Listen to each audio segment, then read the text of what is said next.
Yan, sabi ni bagong Ombudsman Boyeng Rimulya. Formally deal, i-review ni Ombudsman Rimulya. Talagang sasabihin, mga kababayan, ng mga Duterte at DDS vloggers, yun talaga niya yung design. Tulad ng sinabi ni Amy Marcos, confirman niya talaga. Talaga itong mga ganitong kaso. Kasi alam natin, mabigat ang alingaw-ngaw at maraming nagsasabi na may nangyari ngang masama doon. May naging pagdinig sa Senado, ngunit hindi na umandar.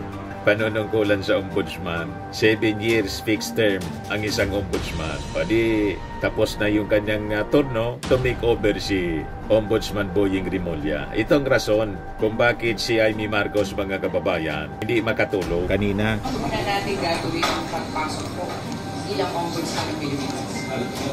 Siyempre, kinakailangan tingnan natin yung mga pending. Nagpapagang mga balita at pagtalakay sa mga isyu na lipungan. Bulsa! Opinyon, banat at paglalantad sa katotohanan. Bulsa! What you see is what you get. You decide.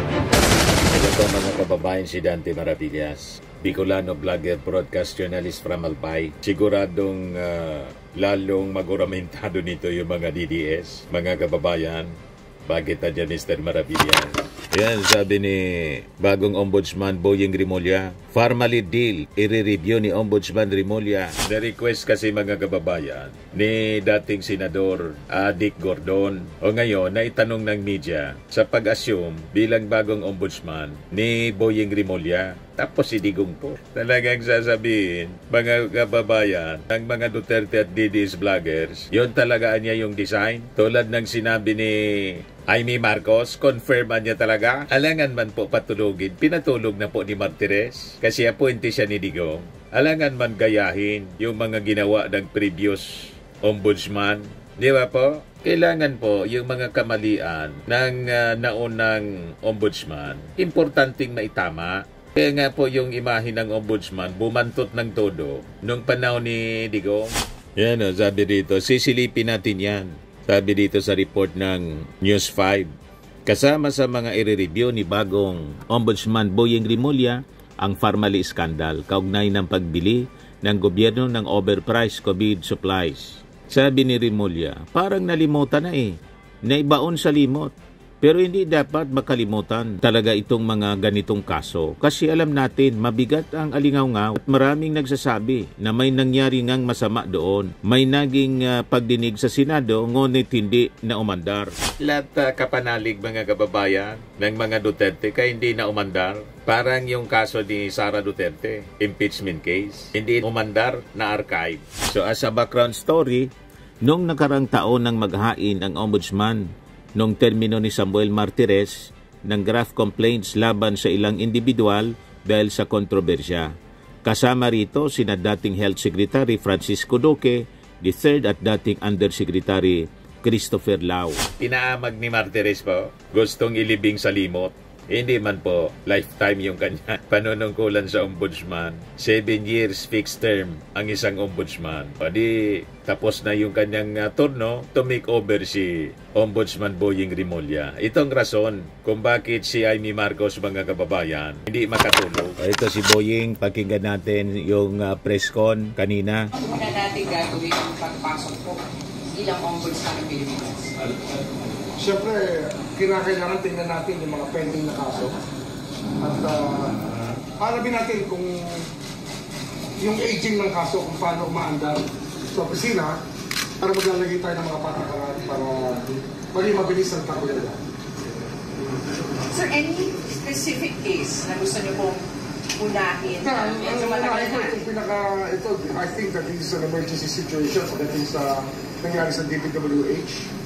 I think that we have to concentrate on that, do case build up, and make sure that a very well prepared case or cases are filed before the Sandigan Bayan and the RTCs, whichever the case may be. Sir, nire-request po ni Senator Gordon na buksan niyo po ulit, silipin niyo po ulit yung issue po ng Pharmaly. Sisilipin natin yan kasi nga parang nakalimutan na ibang sabihin mo, pero hindi dapat makalimutan talaga itong mga ganyang kaso. Kasi alam natin, mabigat ang alingaw-ngaw at marami nagsasabi na may nangyari na masama doon. mayroong naging pag-dinate ng Senado, ngunit hindi na umandar mula doon. Kung kailangan bisitahin natin. So, ba yung complete yung kaso pwedeng mag-extend up to the former president? Hindi ko pa alam. Actually, hindi ko sinundan masyado yan, yung hearings na yan. Pero of course, kapag uusapan yan, sa ibang mga forum na nakasama ko, siyempre, we are aware of what happened in so many ways. Credibility niya will always depend on the evidence. Laging evidence yan. So, mas mataas pong posisyon? Siyempre. Ano yan eh? Hanggang saan na tayo abutin ang ebidensya, doon tayo tuturo. Tapos, mga kababayan, rimati na. Kaya sabi ng mga nag-react, sabi ni Manang Jack, ayan na. Sabi ni Mikal Nog, alam na kung bakit siya inappoint. Kitang-kita agad. Kailangan man po yung mga inupuan na kaso ni Martires, ipalumot na lang. Saan ka nakakita? Pinail sa ombudsman, pagkatapos, hindi na umandar, walang ginawa. Pag-imbestiga mga kababayan. You see, saan nga gusto ninyong mangyari? Pag Duterte, palampasin. Huwag sasalingin ng mga Duterte. Kahit kitang-kita mga kababayan, kahit sa dilim. Kitang-kita pa rin ang korupsyon. Hindi maaari ang ganoon. Tapos sasabihin ninyo, sinisiraan yung mga Duterte daw. Hindi po kailangang siraan yung mga Duterte. Ang mga Duterte, sinira nila yung pagkatao nila. Yan ang pinapakalat ni Chavit, former Governor Chavit Singson. Ang number 1 na plano nila, sirain ang mga Duterte para tuloy-tuloy ang kaligayahan nila. Wala man dapat na sirain sa kanila. Halimbawa, si Sara Duterte. Sino bang sumira kay Sara Duterte kundi yung sarili niya? Imagine, first time in the history ng ating bansa at ng buong mundo, pinagbantaan ng presidente, first lady, at saka ang speaker na papatayin. Nakakita kayo ng ganyang vice-presidente. So kaninong kasiraan yun? Siya mismo ang sumira sa kanyang sarili. Pagkatapos, pati yung bangkay ng dating Pangulong Ferdinand Marcos Sr. gustong ipahukay at itapon sa West Philippine Sea. May narinig na kayong ganyan na uri ng leader sa mundo? Wala pa, si Sara lang. Di ba? Pagkatapos, sasabihin niyo, sinisiraan. Sinira niya yung sarili niya. Kahit si Digong po, sinira niya yung sarili niya. Kaya binakbakan siya ng mga netizen. Sabi ni Frederick Silao, Chavit, you are a liar. Sinil, Dutertes are the worst family we've ever known. Sabi ni Christina, halo, sirang-sira talaga yan. Poon mong Duterte family. Ano sa tingin mo? They are idiot family. Yan sabi ng mga nag-react. Milagros, Basilio, Lucas, hindi sira na talaga sila dati pa. Sabi ni Virgilio Martinez, sana kahit isa pamilya Dutae mamawala na sa pwesto, sila ang salot ng Pilipinas. Sabi ni Denil Pax Adayo, baliktad yata ang mga Duterte ang naninira, hindi si BBM. Wala tayong narinig na masamang salita galing sa bibig ni BBM. Sabi ni Jordan, itong si Chavit, kung saan may kakapitan sa Chavit pati kay Pacquiao, Chumabit, make sure na maigpit pagka-Chavit mo. Baka kayo lahat trimolya mahulog at mabagok. Sabi ni Ronaldo Maray Kanta, mali ang mga Duterte ang unang nanira. Sabi ni Gloria Culiao, wala na ang sisiraan sa mga Duterte kasi sirang-sira na sila. Binalahura nilang Pilipinas. Sabi ni Joel Galieto, alam ng Diyos kung sino-sino ang mga naninira. Kaya nga hindi sila kailangang magwagi sa kanilang mga hangaring, lalo na ang pabagsakin si PBBM. Sabi ni Rinaldo Flores, parang binabaliktad nila ang sitwasyon. Sila ang sumisira kay BBM para hindi mabunyag ang gawain nila, lalo na sa korupsyon. Walang makumbinsi si Chavit. Wala po. Alam ng tao kung sino ang naninira. Never na marinig mo ang paninira sa bibig ng ating Pangulo. Kahit na po si Martin Romualdez. Pero bukang bibig nila si Martin Romualdez para maikonek kay President Bongbong Marcos. Hindi kayo magtatagumpay with bullying na nasa ombudsman. Ito mga post nila, mga kababayan, mga DDS. Sabi ni Marwin Apat, Manong Luis Chavit Singson, 5 barko para sa Visayas at Mindanao na pupunta ng Luzon. May nagpaplano na naman po kasi na mag-rally sa October 12. Ang ganito mga post po, lahat man lang yan sa social media. Kasi kung talagang may plano sila, mga kababayan na masama, hindi na ipopost. Lahat lang ito paandar, mga kababayan, gamit yung social media para isipin na may lakas sila, mag-people power. Malamang sa malamang, after October 12, si PBBM pa rin yung presidente. Pasyalan ko naman sa Maynila at silipin natin yung palasyo kung si PBBM pa yung presidente. ang ginagamit nila ngayon. Itong si Kiko Barsaga. Ayan o. Bye-bye Marcos, Kiko Barsaga, Redis impeachment complaint versus Bongbong for betrayal of public trust. Nag-video-video, mga kababayan, itong si Kiko Barsaga. Pinawagayway yung verified impeachment complaint. I-file mo na natin kung may papatol sa'yo, may boboto, kakampi sa'yo sa mga members ng Congress. Yan sabi ni Jose Castro kanina. Hindi po pinapansin ang mga ganyang klaseng usapin. Just smile. Ito ang sagot ng Palasyo Malacanang sa tanong kung pinapansin ba ni President Bongbong Marcos ang panawagan ni Cavite 4th District Representative Kiko Barsaga na magbitiw na siya sa pwesto. Bukod dito, balak din umano ng kongresista na mag-ain ng impeachment complaint laban sa Pangulo sa gitna ng isyu ng korupsyon sa bansa.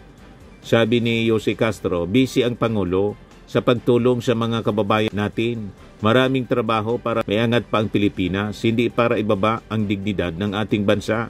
Sad ni Castro sa press briefing kanina. Ba't mapapansinin mga kababayan ng isang Kiko Barsaga? Tama ito mga kababayan na pinost ni Jason Tomas, isang Marcos supporter mga kababayan. In-expose niya kung ano itong si Kiko Barsaga. Pakinggan natin yung kanyang vlog. Ating mga tagapanood dito sa ating munting tahanan. At ito, ayan o, si Jason Tomas. Flash dito sa video na to, itong mga backtrack o mga nakaraan ni Koke Barzaga. Kilala nyo na yan kung sino si Congressman Meow Meow, na pilit nag-iingay sa social media at sa House of Representatives, no? At masakit man isipin at sabihin na sigurado ako, shoutout sa mga taga-Dasma, lalo na yung kaibigan ko si Jean Basher, yung kongresista nyo. Alam ko, dinadala ang mga taga-Dasma sa kahihiyan sa mga pinaggagawa niya. Kaya panoorin natin ang video na to para malaman nyo kung sino ba itong kuting ng kabilang kampo na nagkakalat ngayon at ginagamit po ng mga Duterte, no? At kasi may problema sa makilala nila at malaman nila kung sino ba si Koke Barzaga. Alright, let's go. Sino ba siya? Fun fact, sa siraulong tong si Francisco Barzaga III mula sa Dasmariñas, Cavite. Puro kagaguhan ang track record niya.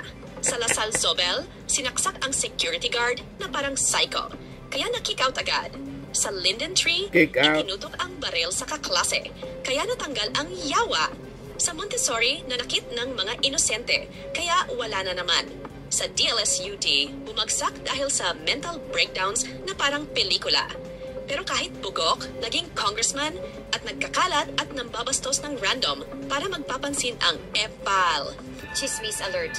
Ang hinayupak na atong si Kiko Barzaga III, spoiled brat sa Cavite, ay isang clown na walang kwenta. Sa De La Salle Zobel, sinaksak ang guard, kaya na-expel ang bugok na parang basura. Sa Linden Tree, itinutok ang toy gun sa kaklase, kaya natanggal ang gago.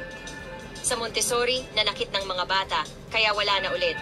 Sa DLSUD, drop out dahil sa mental issues na parang drama. Pero kahit yawa, naging congressman at nagkakalat at nambabastos ng kung sino-sino para mag-viral. Yan ang hero ngayon ng mga DDS. Ginagamit po kasi walang tigil sa pamimirwisyo sa ating Pangulo. Pero ang sagot ng Palasyo Malacanang, smile lang. Ba't mo kasi papatulan ang ganyang uri ng tao? Sabi ni Jose Castro, hindi po pinapansin ang mga ganyang klaseng usapin. Yan ang latest na post. October 12 will not just be an anti-corruption rally because we cannot solve our country's problems if we are too afraid to name the source of corruption. October 12 is an anti-Marcos rally. #People Power. Magdi-people power yung mga may saltik. So ang sasama dyan, may saltik din. Nag-invite may saltik. So nagtaka pa kayo kung bakit mga kababayan magkakasundo sila. Pari-parihas ang pag-uugali nila at yung mindset nila mga kababayan. Pari-parihas. May problema, unstable. Ayan lang mga kababayan yung short video natin dito sa ating podcast Life with Dante M. So lagi nating tatandaan mga kababayan, sa buhay, you become what you believe. Bye-bye po. God bless. Max Firming and Lifting Cream, pinapahid po sa mga pulses in affected area. Mainam po sa paninigas ng mga kaso-kasuan. Ito naman po, Automax Radiant Serum. Sa mukha naman yung application. Anti-aging po siya. You will look 10 years younger than your age. Sa mga cancer patients naman po, baka lang gusto ninyo itong itry. Neng siya red mixed fruit drink. Hindi mo po siya gamot, food supplement siya. Kaya lang, gawa siya mga kababayan sa goji berry. Yung goji berry may anti-cancer properties. O ngayon, yung mga inquiries ninyo, dumiritso na lang kayo sa aming messenger sa Facebook para masagot namin agad. Ayos pa? Ayos na ayos niya, Mr. Maravilla. Nagana po ng malinis and spacious fitness gym.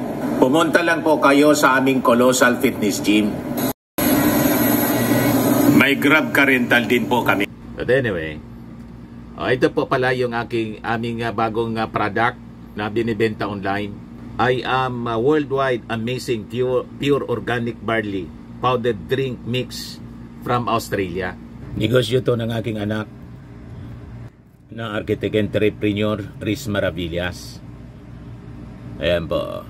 Kontakin na lang po ninyo siya, Riz Maravillas on Facebook. Ang mga health benefits niya, boost immunity, improves digestion, enhance energy levels, packed with antioxidants, prevent cancer. Ito naman po yung bago naming product na binibenta online. Eye Glow Serum, whitening po siya. Tingnan ninyo yung epekto sa aking anak na architect before and now. Yung mga inquiries po ninyo, dumiretso na lang kayo sa kanyang Facebook account, Riz Maravillas.